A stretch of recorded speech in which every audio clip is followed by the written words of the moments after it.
right.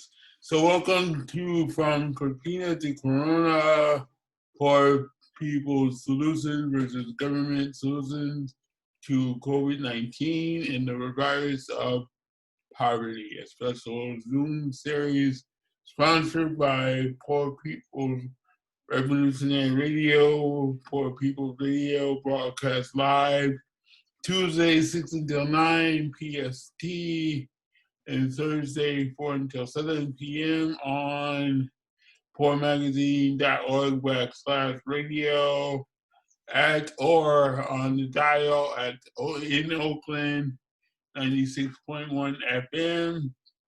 All these Zoom broadcasts are available at PoorNewsNetwork channel on YouTube or PoorMagazine.org/TV. And also you can listen to it on a SoundCloud page, for magazine SoundCloud page. And I am the Black Inside Cripple. I'm that poverty scholar, that houseless mama, that houseless daughter. All those people you don't want to see, never want to be, look away from me. What you going to do, arrest me? We're in your city. I'm a poverty scholar. I usually rock my jailhouse attire because me and my po mama did jail time for the poverty crime of being unhoused in this occupied indigenous holler. I'm the poverty scholar, a melanin-challenged daughter of a strong Afro-Boricua mama for without whom there be no me, a mama soltera and a welfare queen. I want to say Ibaye to my mama D. So yeah, this is PNN, not CNN, people. That's Poor People's Revolutionary Media.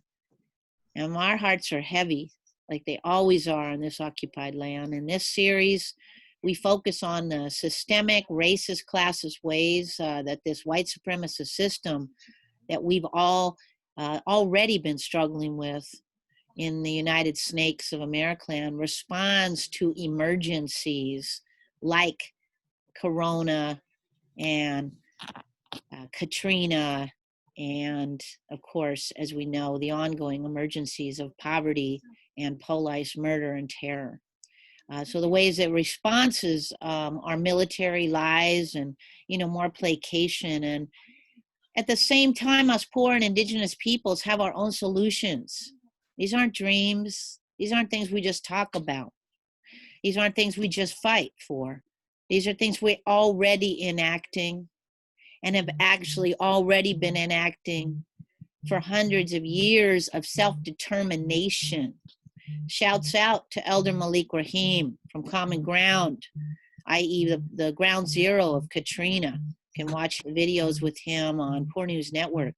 To Kilu Nyasha, to Dr. China Soleil, to Mama Karina Gold and Janella and Segurite Land Trust and Klebanali and Moana Nui relatives and West Papua and Kashmir and all of the landless peoples movements across Mama Earth who don't wait for the colonizer governments to save us because we know that they never will.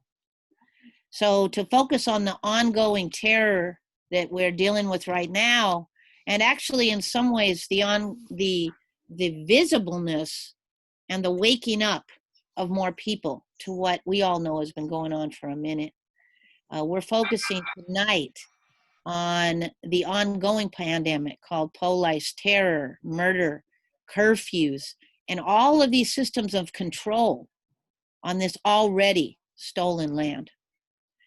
To get into this powerful discussion, we have several powerful guests, including a family member of Brother Sean Monterosa, executed in Vallejo, one of the big clan towns locally, who's been killing people, right? The family of Augie Gonzalez, executed by the Hayward PD. Again, another place of ongoing execution of Black and brown peoples. In addition, we're going to be joined by revolutionary litigator Adante Pointer from the John Burris Law Firm, a representative from Anti-Police Terror Project, beautiful folks have been fighting every day in America, KKK, Sister Rebecca Ruiz, PNN Pnn-Kexu commentator, revolutionary warrior of the people and from the plantation system in resistance with Free Aslan, Joy Villarreal. Supposed to be hearing from Geral Smith of Slave Revolt Radio, also on Pnn-Kexu, and others. But before we get started, we as Pan, Indigenous, and homeless, and poor, and migrante peoples always begin in a good way by starting with prayer for our ancestors. And we are blessed to be joined with one of our leaders, one of our family members at Homefulness, which is a homeless people's solution to homelessness that we're building and unselling Mama Earth right here in occupied Huichin, the co-founder of Sigorte Land Trust, and a powerful Ohlone Lishan warrior. Katrina Gold, welcome, and thank you for opening us in a good way with whatever words you want to say.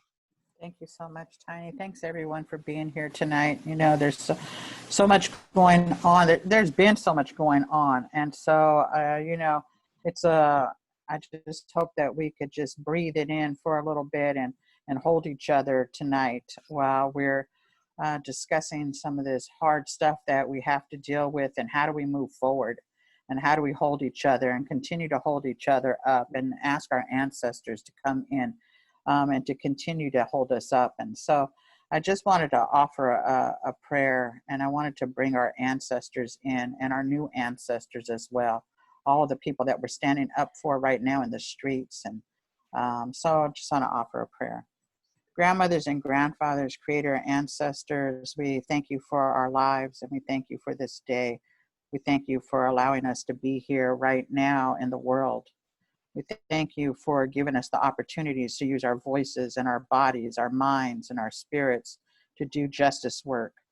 We ask that you continue to give us courage and strength to do the things that we are supposed to do on this earth right now, to bring about a better life for the next 7 generations and beyond. We also ask grandmothers and grandfathers to touch the hearts of those that are in mourning right now, that are mourning their relatives that have been slain unjustly. We ask grandmothers and grandfathers to give us our voice, to give us the strength to continue to fight for justice for these lives and for all of the lives that we have lost in these places that are unjust. We ask grandmothers and grandfathers to unite the energy that is flowing throughout the earth right now that is fighting against fascism on all fronts. We ask that you take care of the mothers and the grandmothers, the aunties, the uncles, the grandpas, the dads, the brothers and sisters, the cousins who have lost people in their lives because of this terrible police violence. We ask that we dream and move forward to a better place in this world, that we create something that's different, something that's sustainable, something that encourages us to love life, to support each other. We ask for special blessings and prayers for all of the warriors on the front lines, those that are in the streets right now, those that are taking up the work. We ask for protection of them, protection of their bodies against diseases that are out there, against the violence that is out there. We ask for protection that they go home safely to their families. We ask grandmas and grandfathers to continue to give us the things that we need to take care of ourselves, to take care of those that have less than us, to help us to do the right things when we are supposed to. Oh. Thank you, Tiny. Oh, Mateo, thank you. So before we begin, we want to frame tonight's discussion in what Poor Magazine has been teaching since 1996, how to not call police ever. So we're going to show an article, right?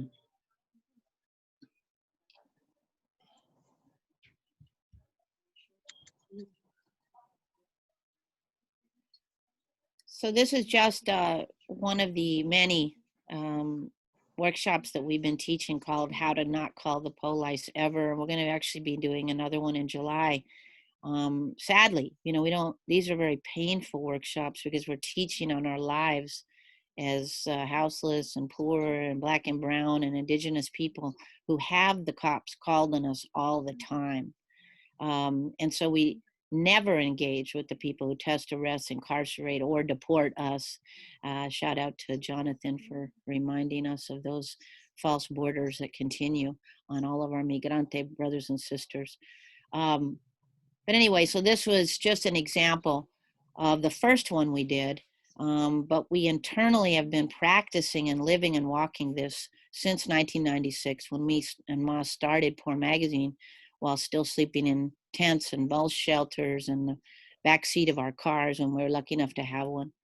And then you want to bring up the next article. And the reason this specifically came up, and I do want to bring in really quickly the story of the Alameda brother, who was essentially, again, exercising while black in Americaland with the Alameda pigs. If people don't know, you know, they're like the Vallejo pigs. You know, they're a different, they literally are a paramilitary force. And of course, there's a military base right there. So I wonder why.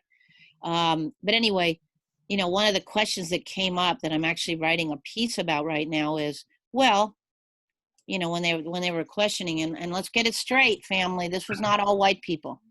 These were all colors and cultures asking this question when I said, why did they call the cops on the brother for walking down the street when he lived there? And this was the people's response. Well, what else should we do? Anyway, maybe mind your own business. How about that? Anyway, don't get me started. But this is a story that me and Leroy both authored. 10, 11, 12, or 13 things you can do instead of calling the KKK cops, the institutions that are there to kill us, nothing else. So anyway, we're not going to get into more of that tonight, but in mid-July, we'll be having a Zoom workshop and hope everybody can join us. And these stories are on the Bayview and also on Poor, but really it's about decolonizing your minds from the notion of safety. Because those three numbers never mean safe. John, Tiny, can I back up and bring in the spirit of Argus Scully? Please. June 13, 2001, you know, when Argus Scully got murdered by SFPD. That's so right. I want to bring his spirit and his mom in this conversation, because that's, for me, that's when I got very deep into San Francisco police brutality. I was involved back east since 89 or 89. But Idris Deli was the first San Francisco case that I really got deeply involved because of Misha in Poor Magazine. Exactly. So, Tiny, you can take it. No, that's it. Thank you. And Idris Deli Foundation is a very important piece in the learning your history, learning what came before. As Mama Misha has been in the battleground as a mother who lost her son, and sometimes, you know, the histories and herstories get lost also, right? So it's important for us to not reinvent wheels as we lift up and liberate all of our minds from this lie called, you know, safety as defined by the Americlan system. So we'll go on. I have Idris's name tattooed on my back, so I can always his birthday tattooed on my back to remind myself to always carry that with me, because Misha made such a huge impact in my life. Ashe. Thank you, Rebecca. And we're going to hear from Rebecca. So we're going to start with the family of, I don't know it, and I don't know if the family of Sean Monterosa is here. I don't know because I can't. Are you able to, have you let everybody in? Yeah, everybody's in. Okay, so JJ, and I don't know because he was having trouble getting on, but I'm not sure. I see. I don't see JJ. Okay. So we're probably going to go, we'll see if he's able to get on. We're going to go to another powerful family. So we wanted to center tonight in family, and then we'll also be talking again and hearing from a powerful litigator, Mr. Beautiful Adante Pointer, and Rebecca and Joey and other cats. But let me start by lifting up one of our mama scholars who lost her son through this absolute murder of these systems of oppression that are, used so-called keep us safe when we know it has nothing to do with safe. Carla, mama of Augie Gonzalez, killed by Hayward PD. Welcome to Poor People's Radio. Thank you. Thank you for having me on your radio station. My name is Carla Gonzalez, and I am the mother of Augie Gonzalez that was killed by Hayward PD on November 15, 2018. My son was going through some depression, and him and his girlfriend had just broke up, and he had went over there. That was basically his fiance.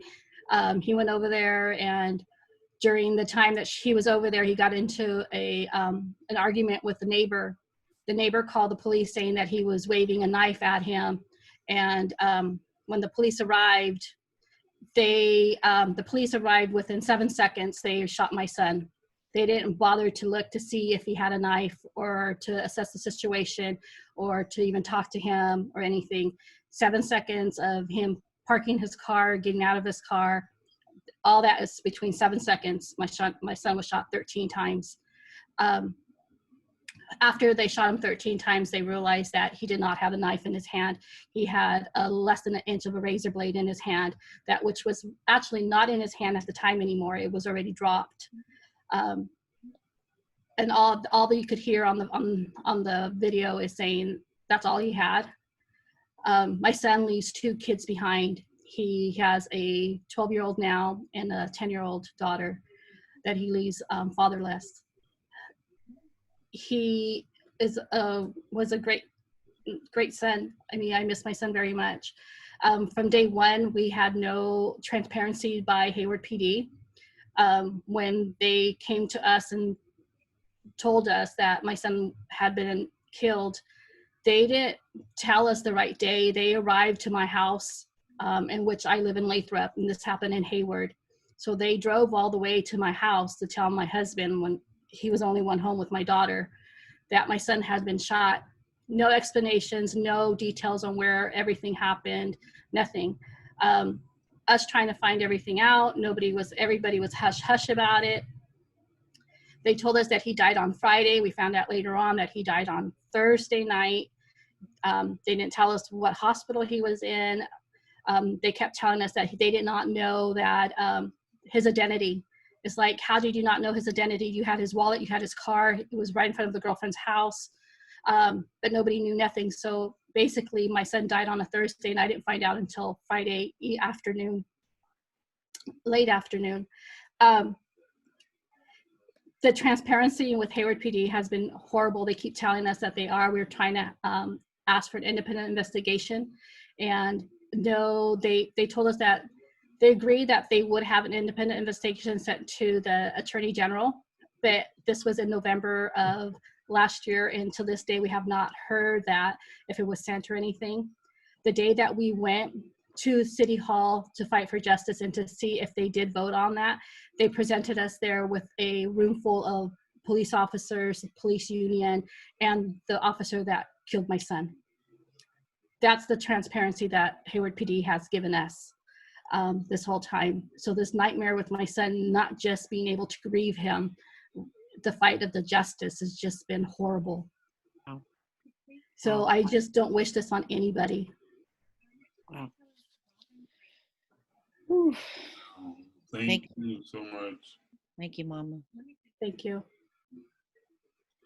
Please stay with us too, because we're gonna open it up to questions afterwards. So go ahead, Leroy. Sorry. So before we go into another reason, I want to go back and talk about the history of people with disabilities and what Poor Magazine and I were doing back in early 2000s. Early 2001. My organization now is defunct, but my organization, Poor Magazine, and I just still held an open forum called Census Crime and we did that in 2001. And we had mothers like Misa, and we had Cameron Boyd. Cameron Boyd was a disabled Black young man that was in his car. He was trying to get out to get his legs. He had prosthetic legs, and the cops shot him. So we had an open forum. I think it was one of the first open forums, you know, looking at disability police and, you know, from a mother's viewpoint. So that happened in 2001. And also, John Burris came to Port Magazine in our news studio when we were in San Francisco and talked to us. So I just wanted to say that because, you know, Port Magazine and I know everybody on this call has a history of fighting this police brutality. It's not new. It didn't happen because of Black Lives Matter. You know, it goes back. I just did a video that says 3 generations of Black men have been fighting this. My granddad in the 60s, my dad died in the 70s, and now me. So this is nothing new. I just wanted to frame that because we have a lot of new activists, and that's good, but we lose that history, like Tiny says. So with that, you know, I want to go to introduce, like I said, back in 2001, I think, even later, John Burris came to Port Magazine and talked to us about the shooting of Idris Dele and Cameron Boyd and other people at the time, and really talked to us. And we really, really thought that was, you know, incredible, because usually lawyers don't talk to activists, don't come into our own home and really talk to us, and he did. And because of that, and because we stayed in contact, Port Magazine is closely worked with the office of John Burris, and now Adante Pointer, you know, has been working closely with Port Magazine. So I'd like to have him come and talk about his work. Hey, everybody. Thank you, sir.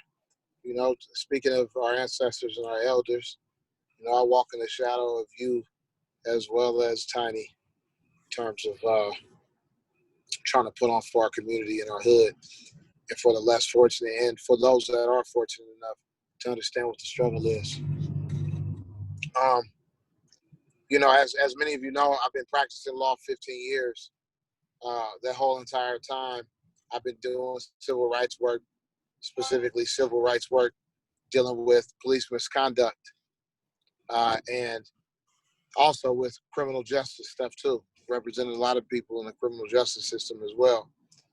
And so, you know, now having embarked on with all that's happening right now, like this is a moment.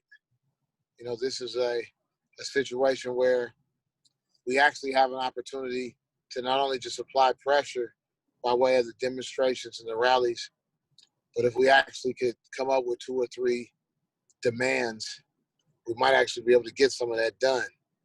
It's difficult because some of it is on a local level in terms of what the DA might do, and some of it's on a statewide level in terms of what the Attorney General could do. The federal stuff, a lot tougher, given the way the federal stuff is set forth, the law, but there's still avenues there even for criminal prosecution as well as civil. So, you know, I've had my hand in a lot of that, everything from Oscar Grant up to today's day and age.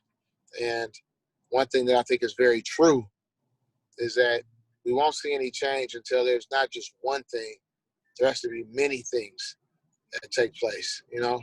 First and foremost, officers have to feel like they have a personal stake if, you know, the DA comes back, or if a jury comes back, a trial comes back.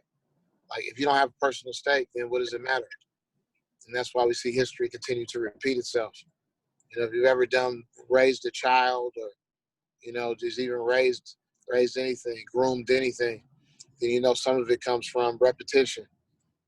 But most of it comes from the expectation.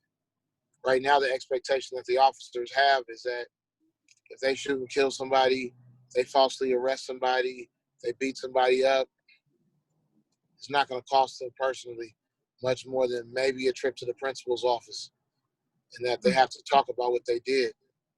But there isn't any real consequence or repercussions, you know?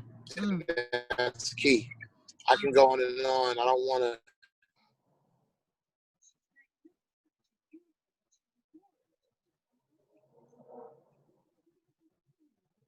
take it up all the time, but it's something that really has to be, that goes to supporting the cop. How many of us would not give our fellow co-worker just a little bit more slack, just a little bit more, much more difficult worker on some serious charges?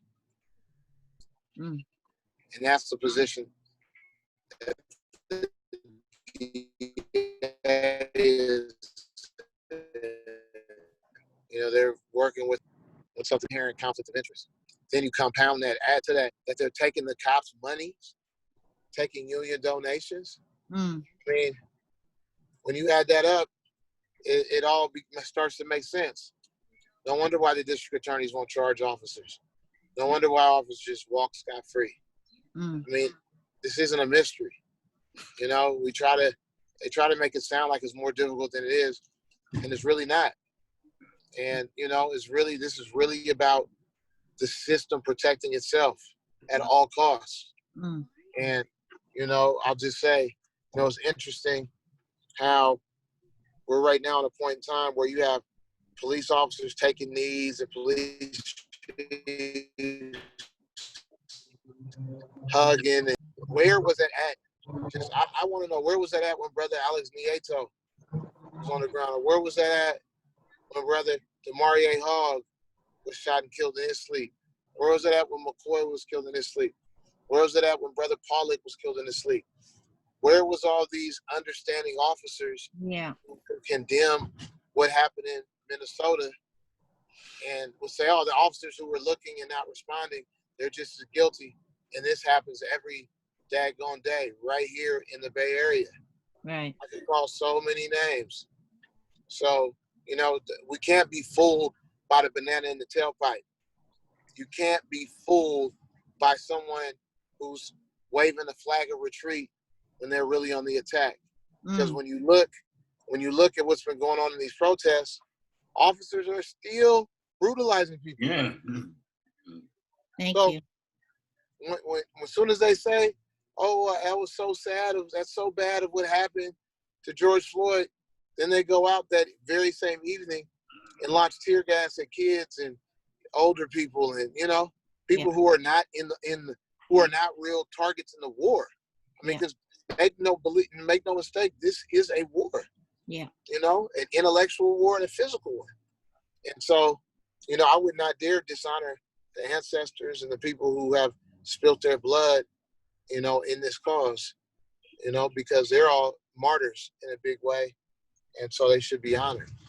So, you know, I just, you know, I would be remiss if I didn't say that, because, you know, while we talk about George Floyd, who deserves to be talked about, the plant that we're looking at the fruits of that uprising and rebellion, that fruit, that plant was nurtured with the blood of so many others before him. Oh, thank you. You know? Ashe. So I just want to say, Adante, Hollywood moment. It's like you have a backdrop where you're actually driving and on Zoom. It's pretty amazing. you know, honestly, well, not honestly, it's always honestly, but frankly, you know, I'm gonna try to make the pilgrim. I'm making the pilgrimage. I want to try to go to this memorial tomorrow. Ashe. Okay. So Okay. you're Well, catching me in some of that. we'll hopefully see you. Yes. Yeah. All right. Go ahead, Leroy. Okay. Okay, so we should go on, right? Yep. Tiny. So the next one is Rebecca. Rebecca in the house. Rebecca. I just let Rebecca Hi. in. Okay. Hi, I'm here. Hey, what's up? What's up? So thanks for having me on the show. I work with the Anti-Police Terror Project, but many of you also know me from my work with Misha at Idris Saleh Foundation. I worked with Misha for a number of years, trying to combat police terrorism. As part of Anti-Police Terror Project, we organized that incredible, massive direct action against the curfew the other night that brought out like 8,000 people. Yeah, it's like probably, I mean, I've been part of large marches, but never like a direct action that was so big. It was like thousands of people sitting down, which of course led the sheriff to say, hey, well, mission accomplished, my curfew works, so I'm taking it away. But that wasn't why it happened. He stopped with the curfew because of the very large movement growing against these forms of fascism, the slippery slope of fascism that usually starts out with a curfew, right? And as I probably remember, APTP kind of predicted this a couple months ago when we saw Gavin Newsom preparing to bring in the National Guard, and we saw, you know, we're in the middle of a pandemic. People might start looting because people are desperate right now, and the National Guard's going to come in not for aid. They're going to come in and try to control us, like Katrina. So now here we are, very likely on the cusp of a really interesting couple weeks. So I want to share a little bit of a piece that I'm working on, which hasn't really been out there yet, but it's called Protest as Portal Towards a World Beyond Police.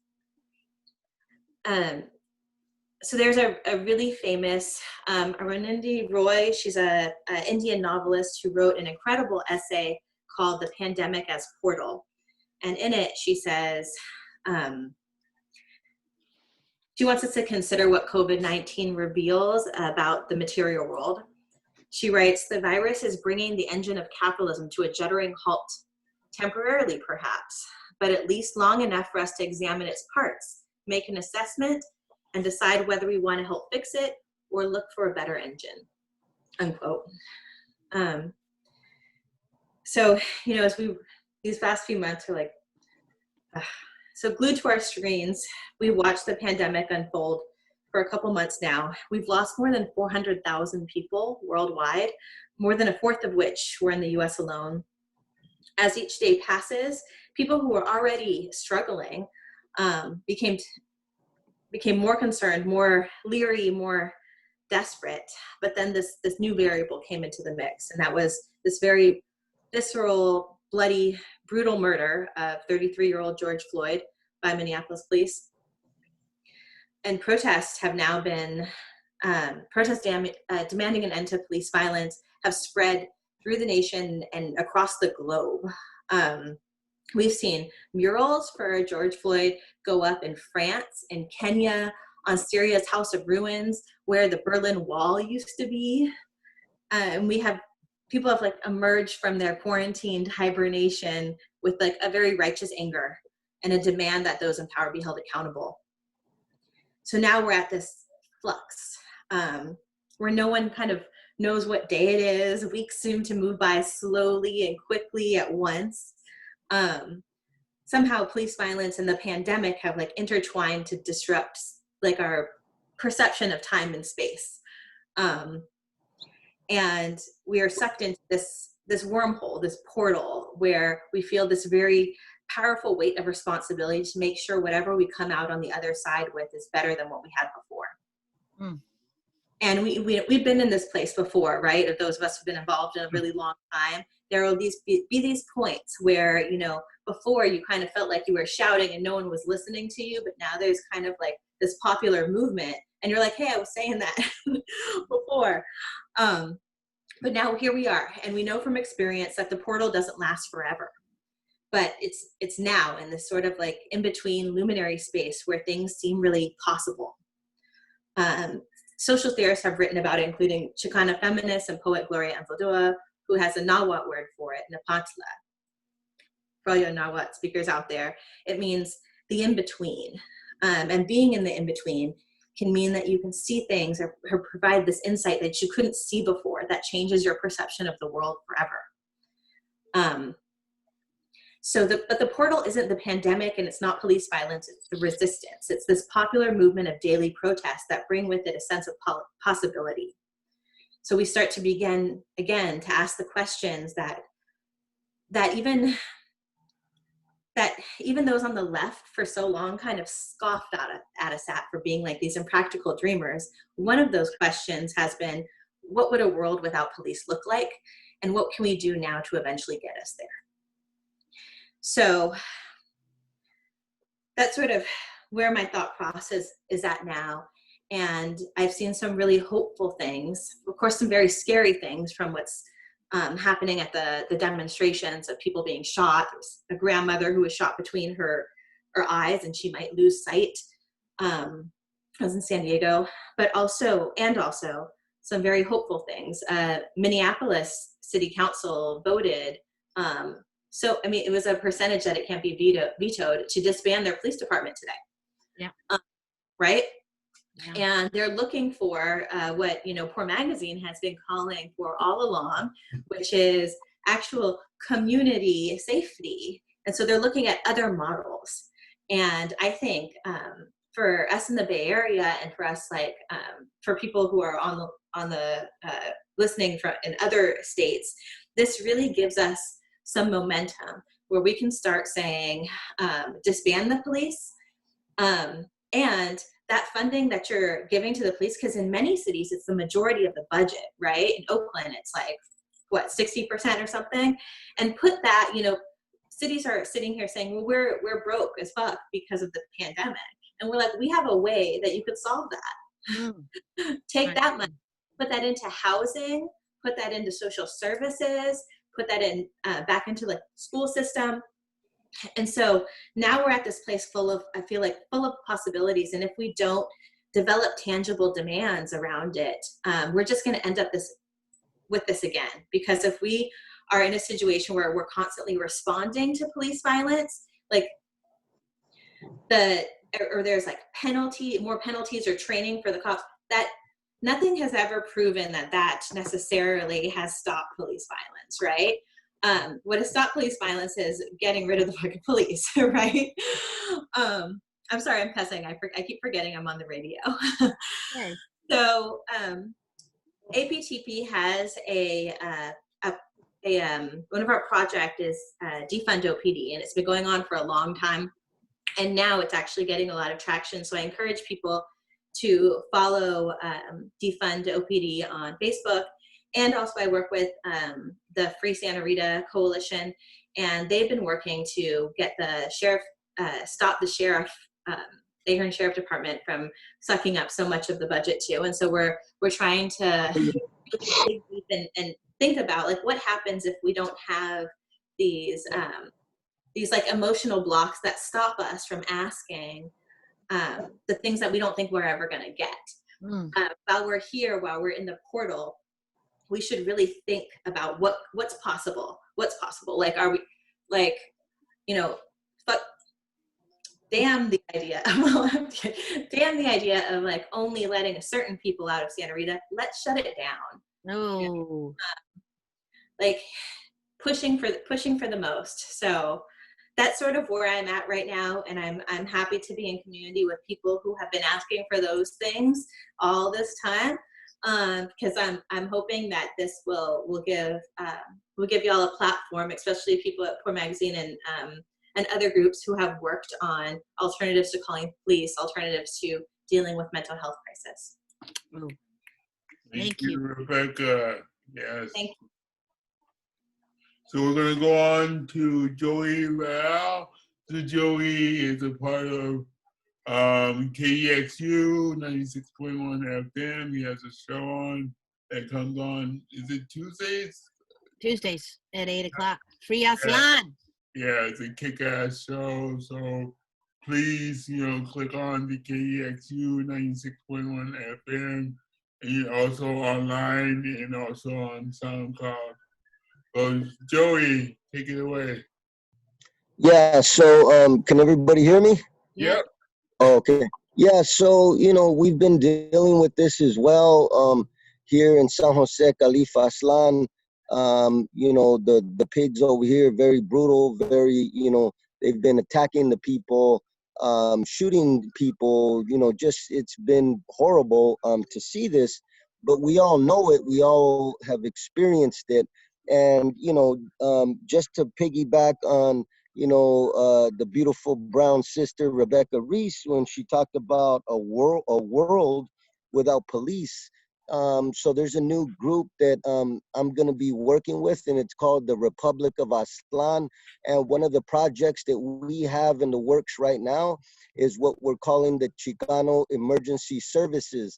And this is a service that we're doing for the Chicano community, where if they have a problem, if they have a situation, instead of calling the pigs, call us. And so contact us, and we will go out there and resolve the situation. And, this is just starting out right now. And, we don't have the resources to respond all over right now. But the way we're doing it right now is people are contacting us with certain issues. And we have a brother in Antioch, and this is going to be our first action that we go to. And he's having a serious situation with one of his neighbors. And, rather than calling the police, this brother contacted us, and we are going to go and resolve the situation for the brother without the pigs, because we believe that this is going to be an example for other communities and oppressed people in general, where people have to stand up and protect the community themselves. And we are going to do that. And, we believe that we can relate to the people more than the pigs. We do come from the communities where our people come from.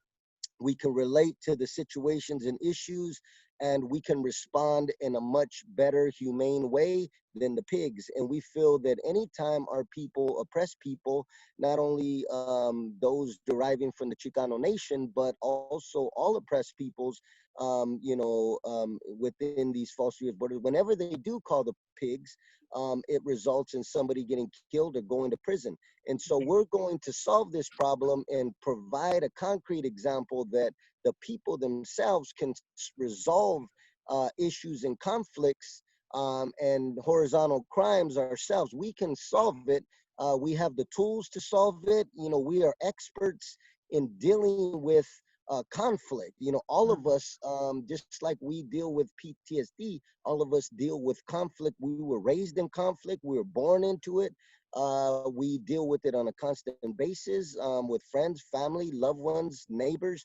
We know how to deal with it more than these pigs who ain't even from our community, who see us as not even human beings. And this is why they murder us, because they don't see us as human beings. So this is a project that we're initiating. And once we, resolve this issue, we're going to be moving on, and we're going to be publicizing this so that others can see it, get ideas, and find ways to create these same alternative forms of authority within their community, because ultimately we need to have community control of our neighborhoods without the pigs. We need to set up different forms of authority that doesn't involve the state, doesn't involve the pigs or the KKK courts. We need to be the people's courts. We need to get in there, and we can do it. We've been doing it. Many of us have been doing it. Those who were formerly imprisoned in the concentration camps have been resolving conflict all our incarcerated lives, and so we feel that me myself being incarcerated since the age of 11, you know, if somebody goes to these, you know, these U.S. schools and colleges, you know, they go for 7, 8 years, and they consider them an expert on, you know, history, an expert on English or what have you. Well, if we were born and raised in these neighborhoods, in these prisons, and these facilities, these concentration camps for, you know, 20, 30, 40 years, we feel that we're more than experts in this field, more than the pigs, and we know how to resolve conflict. We've been resolving conflict, not only in the streets and the barrios, but also in the prisons, and we're gonna continue to develop that out here.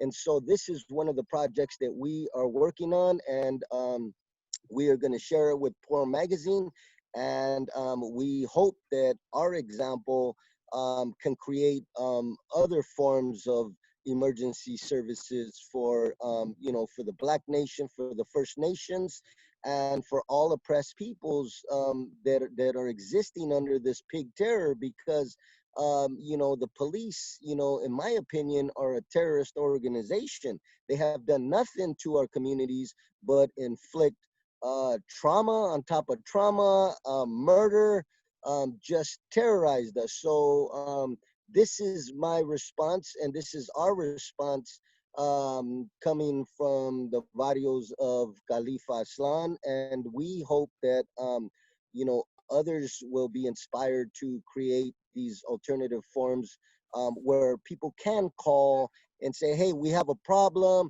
there's these people here, you know, we don't know what to do. And people, you know, as we expand and we get bigger and we can be in every city, you know, we can be on the scene, and you know, and we need to deal with our communities ourselves, and we need to stop, you know, in my opinion, we need to stop relying on the oppressor to solve our problems, because 500 years and they have not solved them. And that's what I got to say.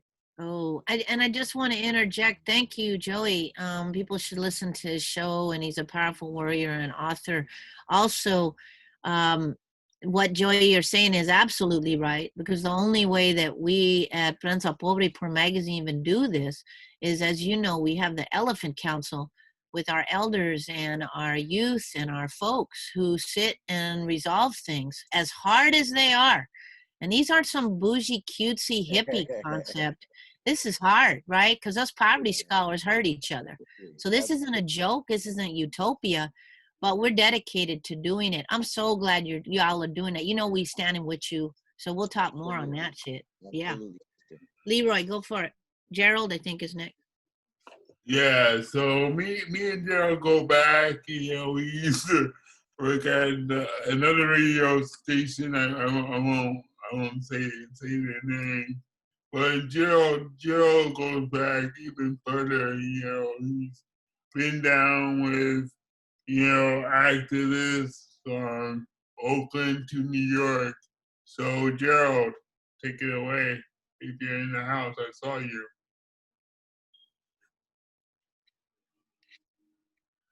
Gerald. Let me unmute. Okay, there you go. Okay. My name is Geral, and I'm part of the PoorNewsNetwork. I have a program on Thursdays from 4 to 5 called Slave Revolt Radio. Now, where I come from, I've been involved, 50 years.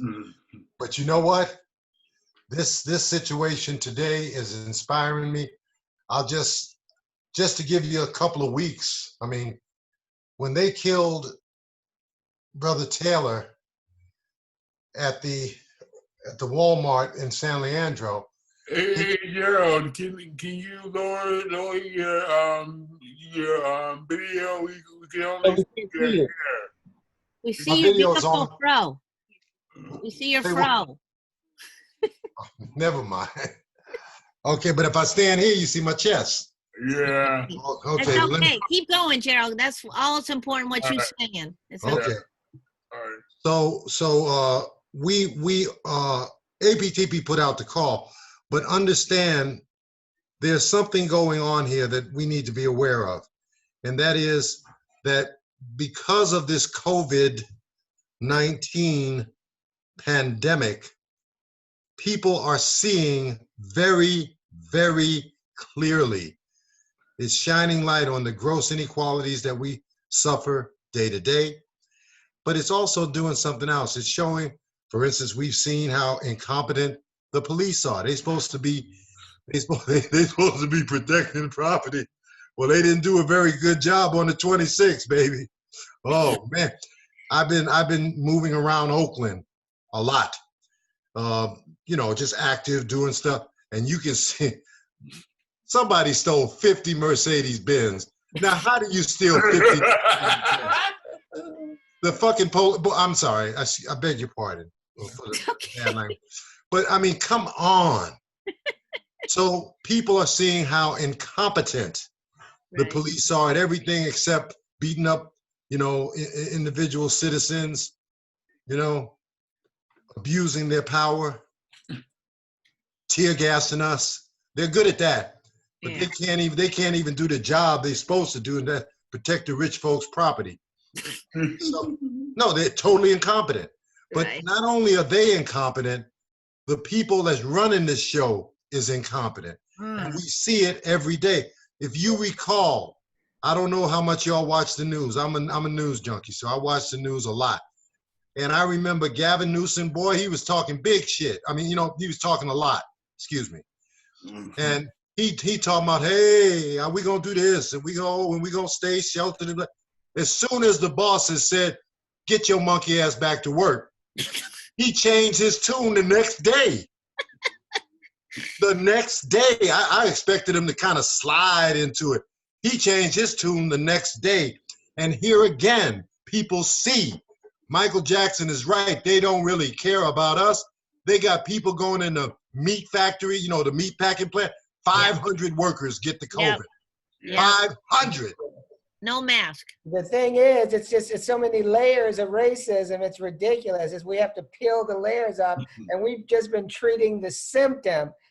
Well, you know what? We ain't got to peel nothing off because it's falling apart right in front of our eyes. But we still got some work to do, my brother. Of course we got work to do, but we don't have to work at showing what's going on because people see that themselves. The point I'm making is we can't just treat the symptoms. The police is just the symptoms.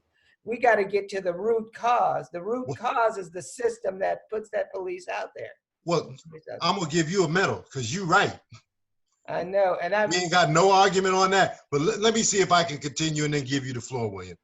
The point is that not only do we see the incompetence, but we see the irrationality of the ruling elite because they are the people that are in charge of this society, and we see that they are unfit to rule. When you have the 45th president of the United States say on television that if you drink some disinfectant, that'll kill the COVID. He said this on television. Now, I have to tell people, if you believe that, then you drink one glass of bleach every day, and I guarantee you will not die from COVID-19. No, I mean, this is serious. This is the leadership of the country saying this madness. So it's time now we step up. So that one incident I was telling you about with, you know, brother Taylor got killed and Walmart, 500 cars showed up, 500 cars. I organize against police brutality regularly, and we rarely get 500 people showing up. 500. Next week, we had the Longshore. The Longshore threw something together. We had hundreds of cars in that caravan. Then the Labor Action Committee to Free Mumia Abu Jamal organized with some young people that are they call themselves prison abolitionists. We went up to San Quentin under the slogan, stop executions, stop these COVID executions, the state execution by COVID in prison, because people are sitting ducks. We organized 85 cars for that one. Then we go on this past Monday. I mean, every day, Monday. No, actually Friday, last Friday, not this Friday, there was 7,800 people showed up. 7,800 people showed up for the march, protesting what happened in Minneapolis. In Minneapolis, by the way, they burned down the police station. Yeah. They told the police, y'all go there and circle the police station. They say, the police refused to defend their own station. So what they did, they said, we need 500 National Guardsmen. Well, those 500 National Guards were supposed to show up that morning. 34 showed up. They're demoralized. They really are not fit to, they can't rule. People don't want to get involved in this here, defending their shit. Yeah. There's been all kinds, that killing has been going both ways, by the way. Just so you know, that last Friday, they shot 2 security guards in that conflict. Then Monday, 15,000 students showed up. These kids from the high schools, 15,000. Oakland, Oscar Grant Committee, we ran the sound truck, but that was a joint effort. A lot of people was out there supporting those kids. The kids get downtown, they left at 4:30, all right? They were late leaving. You get that, find out it's a 5 o'clock curfew, they gas the kids. Yeah. They gas the kids. This is what's happening here. This is what we're facing. Then Wednesday, we decided there was the community consensus to break this curfew. And we did. We showed up Wednesday night, 7,000 people. I thought I was going to jail that night, y'all. Because I said, I'm going to sit my little black ass down in the and let's see what happened. Fuck it. Excuse me. I said, I'm going to do this, all right? 7,000 people were out there. There was nothing they can do, because that's the power of the people. They cannot rule us if we don't want them to. We have to get that straight in our minds. So then, every day, we went to the prison yesterday. We went to Alvinal yesterday, and this is kind of sad, but it was very inspiring, because this is with the families of the prisoners. There was over 100 people, 35 cars. 800 inmates, got the coronavirus. Half of the facility. Now you know who brought it in. That was the guards brought it in. Yeah. But it spread that fast. So this is an emergency. Yeah. And just to let y'all know, we are going to go back to San Quentin on the 20th of this month. Please join us. If you want to know, where I am or whatever, you need to get the information from Tiny. If you want to be a part of it, we'll put you on the list. We meet at the, we're going to meet on the 20th at the, the ferry parking lot where people go to work by the ferry. That's where we meet, in that parking lot. And then we're going to go over to the prison. We're going to do the car caravan thing. But now I've been in real rallies with people. We went to, people are ready. People are more than ready. We feel like busting loose. Okay. And so now, here's the question. Are y'all ready? That's right. That's it. That's it for now. Thank you. I'll answer any questions y'all have. Thank you, Geral. Tiny, you want to say something before we Well, go? I just want to lift up, for folks who don't know this, again, to these ongoing murders. We just lost a young brother right here in Deep East occupied Huichin, Eric Soldado, and they're actually asking people to go to Elmhurst Middle School tomorrow at 3:30.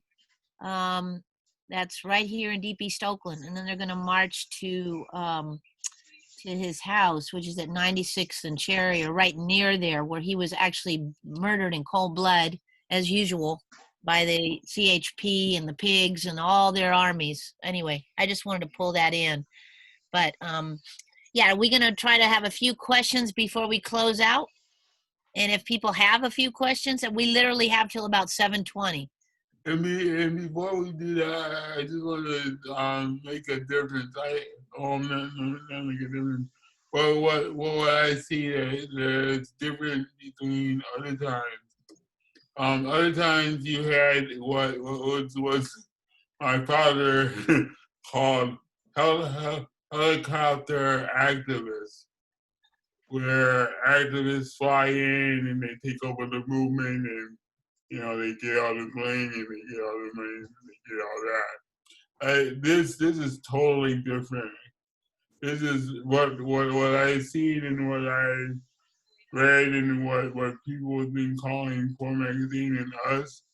It's really the people that's doing this. So it's really different than, you know, in the past where you have, you know, helicopter activists, like, you know, going back to Jesse Jackson, you know, and Al Sharpton and other people today. So I think this time is totally different. Like Rebecca, you know, said, you know, earlier that this time is totally different than others. So right. We're in that portal, but I also will say too that capitalism isn't doling out their little crumbs to keep us placated.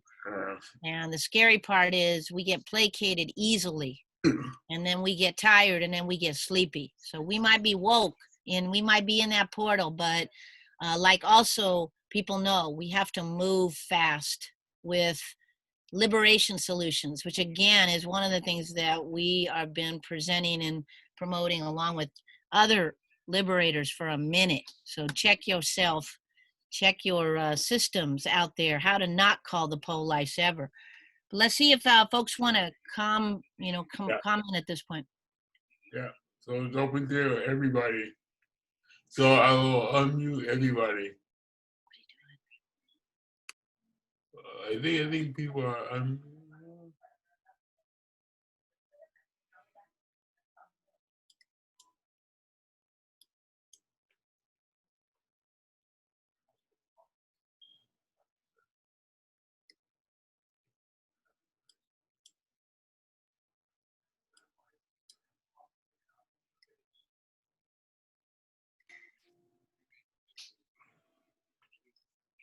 Leroy.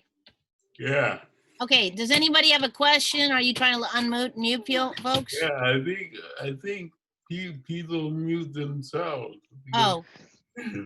Okay, so we have a few more minutes. Do people have a comment or a question that they'd like to say? Yeah. You have to, but just unmute yourself if you have a question or a comment. Sandra? If it's not working, I'm gonna let folks know how to unmute. You could press the space bar if your mute button's not working. So just press your space bar. Well, thank you. And when you let go, it'll mute. Thank you. And it's okay if people have nothing that they don't, it's okay. They don't feel pressured. Hey there, this is Samsara. Go for it. Hey, Samsara. Hello. I want to thank everybody for what they've said. I just want to add in, if it's okay, the young gentleman that you just mentioned who was killed, he was in a car with his pregnant girlfriend. That's right. So we need to hold her up. I don't know anything of her status. I'm trying to find out because that's my work and my life right there. Yeah. I don't know if she was injured. I don't know what the circumstances, but I do know that he was slaughtered in her presence. So we have a traumatized pregnant mother and child again in this community. Yeah. And we're still fighting to get doulas back in the hospitals. And at this point, crickets. I do want to lift up Highland Hospital, which has taken the stand of allowing and welcoming doulas back into the hospital. So, it's something. You can see where I am on that. They're so lovely, but they're only allowing certified doulas. So if you're a lay doula, if you're a person, I wasn't certified for the majority of my career. I just was called by God to help other women giving birth. What is a doula? Thank you for asking. A doula provides non-medical support to a laboring person. So doulas like me, we give childbirth education, we prepare folks for the birth, we are with them until COVID. We were with the birthing mom in the hospital, helping her avoid the medications, helping her to stand up to doctors, forcing medications and procedures on them that their healthy bodies did not need. Right now in the Bay Area, inductions are through the roof. Inductions are when the doctors medically start the labors, and they're doing that for no apparent reason, and that makes it much more likely for women to have a C-section and most likely to die, okay? All those medicals and interventions leads to death of mothers and babies. And doulas, we're helping bringing those mortality numbers down. Now, I tell you, I have a hard time sleeping at night.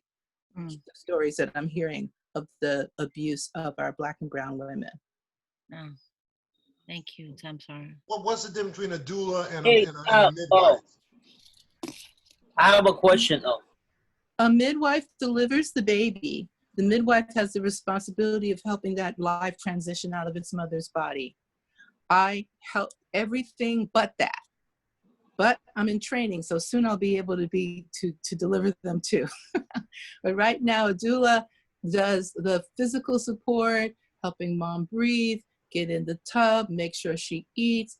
In the hospital, making sure that her desires are respected, that she's heard, that she doesn't have medications forced on her, because the more medications that are forced on a healthy pregnant woman, the more money the hospital makes. Yeah. So it's in their best interest to have inductions and pain medications and cesarean sections, because our sisters don't have the support that they need to know that their bodies can do this, challenging though it might be. Thank you, hon. I have a question. Go ahead, Moot. And this is for Geral, if I'm not mistaken, former Black Panther. Geral, I want to ask you, because I know one of the things when the Black Panthers start arming themselves was to defend themselves from the attack of the police, right? That they was attacking black men and women in the communities. How did the Black Panthers back then deal with maybe, let's be real, people in our own community being out of pocket, perpetrating crimes or violence on our own community members? How did they went about that? And let's be real, we're talking about disbanding the police and stuff like that.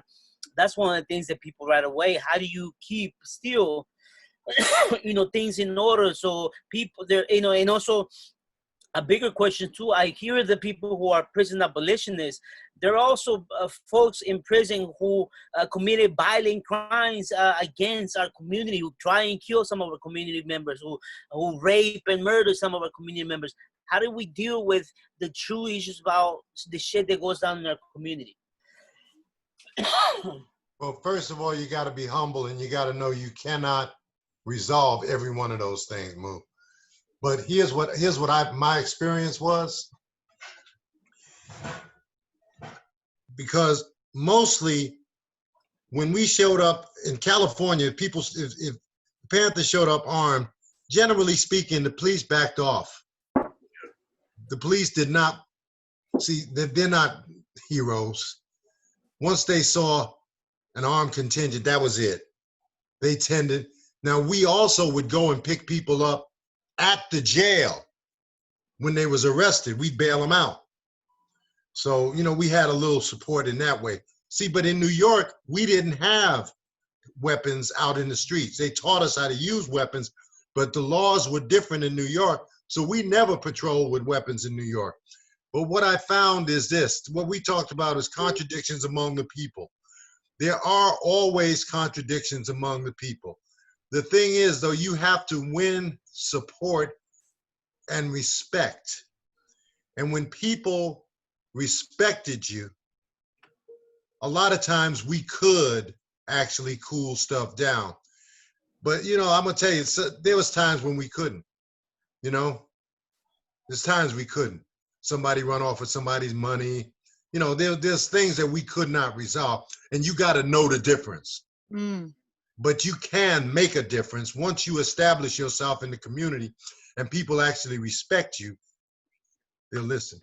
And I thank you, Gerald. I wanted to add to that one of the reasons I wrote this piece, capitalism killed everything, even our courage, is this idea that we've all been brainwashed about, which somehow we can solve everything in a capitalist system, right?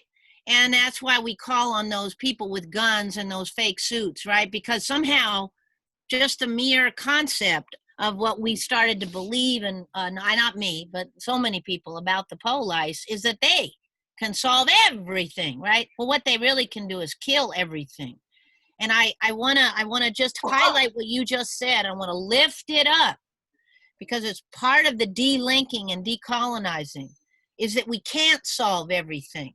And then what our ancestors taught us and continue to teach us is stop trying to solve everything, because that's some capitalist consumerist crap. You know, take this pill, go to this thing, buy this thing, get that car, and you'll be okay. No, actually, guess what? Sometimes some things aren't meant to just be solved like that, and sometimes they take lifetimes. And so again, we learn from our ancestors. That's one of the teachings of the Elephant Council. I ain't talking out my ass. This ain't a utopic vision. This is what we do at Poor Magazine. That's how we've built this multi-nation and multi-generational village. And in many ways, one of the things we sometimes learn is that things cannot be resolved. I want to lift up Joey and the way that that they're trying to create this Chicano movement to actually help each other resolve our own problems together. Because again, those are not simple. Go ahead, Moot. No, and if I could hear Joey too respond to that. Yep. Oh, can somebody unmute him? Oh, Joey. Okay. Hold on, Joey. I got you. Go ahead, hon. He's not on mute. Hold on, he's on. He's Selena. Yeah. I just unmuted him. Oh, there you go. Can you hear me now? Yeah. Go ahead, Yeah, Pam. I wanted to comment on Moot. You know, you raised a very good issue about, you know, there's people, you know, people talk about prison abolition, and then there's some people that, you know, do commit crimes against the people who are in prison. And that's a real thing. You know, we can't live in a fantasy and think that, you know, we have to face reality. There are people who commit crimes against the people. And so, you know, I believe that, you know, post-revolution, there may be even more people in prison than today. Let's be honest, because the oppressor nation, you know, is actually in the hundreds of millions. There's hundreds of millions of people that hate brown and black people.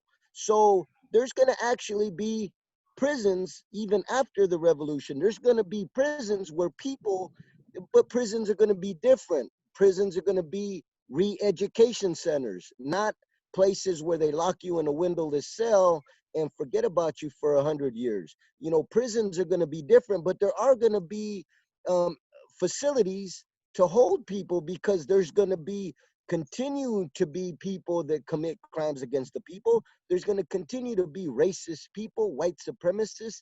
There's going to continue to be counter-revolutionaries. There's going to continue to be people who are organizing to overturn what the people accomplished. So there's going to be prisons even after revolution. So I am not, you know, I believe in some far distant future there will be no prisons, but the reality is there's going to be prisons even after revolution, because we're going to have a whole lot of people that are against the revolution that we have to re-educate. But there's the difference between re-education centers and prisons under capitalist America. But also to what Moot said is, you know, you raised a good point about, you know, what do we do with people who are committing crimes against the people in prison? How do we, and that goes back to, you know, we could look at certain societies that dealt with this before us, you know, and so the way certain society, revolutionary countries have dealt with it in the past is they were re-educated in prison. You know, they were re-educated in prison. And I have Cuba. to say, in Cuba, you know, revolutionary China, there's different countries at one point or another who dealt with this, you know, and you know, I have to say, for my own example, you know, of me coming from the prisons and me coming from the street life and me coming from activities that, you know, did involve horizontal crime, brown on brown crime. You know, I can say for myself what helped me to transform as a person, where I no longer want to commit horizontal crime. I no longer want to, you know, look at my brown brothers and sisters and, you know, and inflict any kind of harm on them, because that was done through re-education. But for me, it was re-education amongst fellow prisoners who were also revolutionary minded and learning and teaching and creating these study groups. And this is how my transformation came along.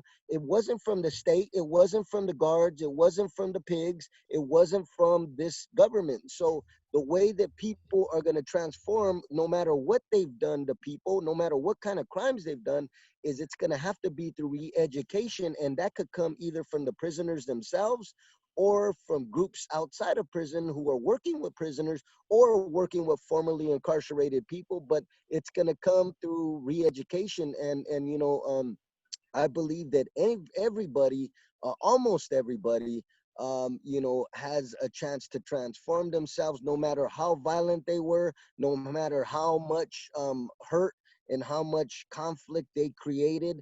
I think that most people, most human beings do have that ability to transform and develop as better human beings, you know? So. Yeah. I agree with Joey. Right on, Joey. Thank you, brother. Thank you, brother. We have I totally agree. We have a question from Lola in the chat that says, if some cities and states end policing this year, what can we expect in those cities and states 1 year from now? I don't know if anybody wanted to answer that before. Again, that's going to be our last question before we close out. See, I think even when we end the police, we have to realize that the government is still going to try to put something in place of it, because they have the money and they have the resources to do it. So, you know, it's really up to us to continue to push local governments, state governments, with our own answers. Like Rebecca said, you know, this is the time to get, you know, what we've been talking about all along in front of the eyes of the people that are gonna implement it. Yeah. Just so much love to Carla Augie Gonzalez, mama, for even being here today. As a mama lost her baby, that's beyond speakable. And so I just want to lift you up for being here. She thanks all of us as well. And I don't know if other people have a response to that. I have one, but I wanted to just make sure, Carla, that you know how much we appreciate you and love you. Did you want to respond to that, Gerald or Joey or anyone else?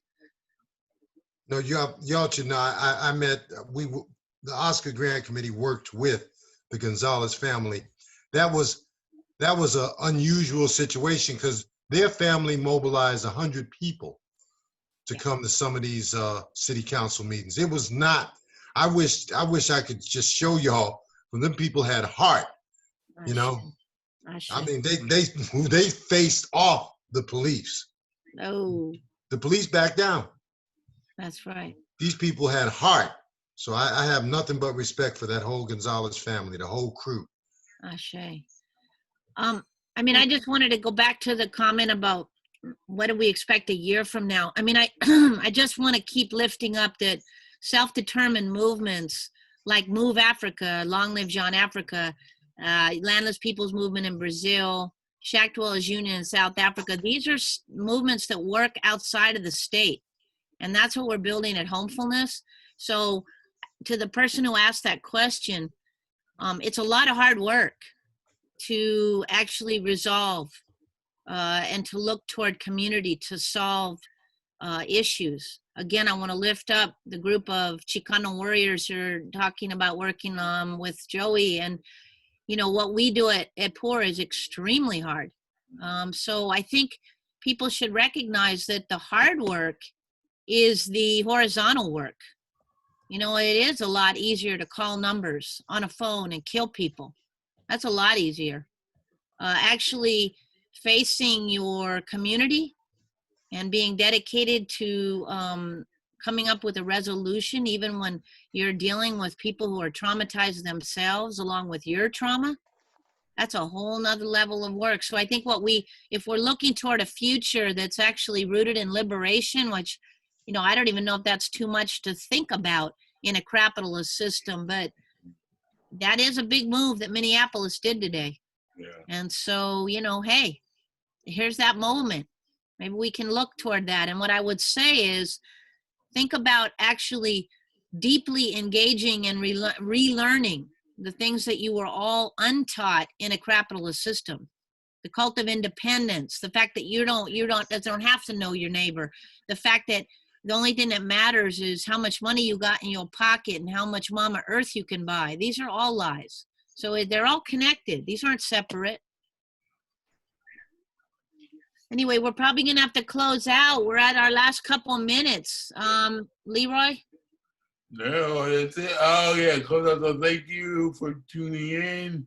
And we will be back at this time next Sunday with a plug for the Poor People's Survival Guide, as we remember to check out the Poor People's Survival Guide through COVID-19 and the virus of poverty, which you can get on a sliding scale, starting with $1 billion.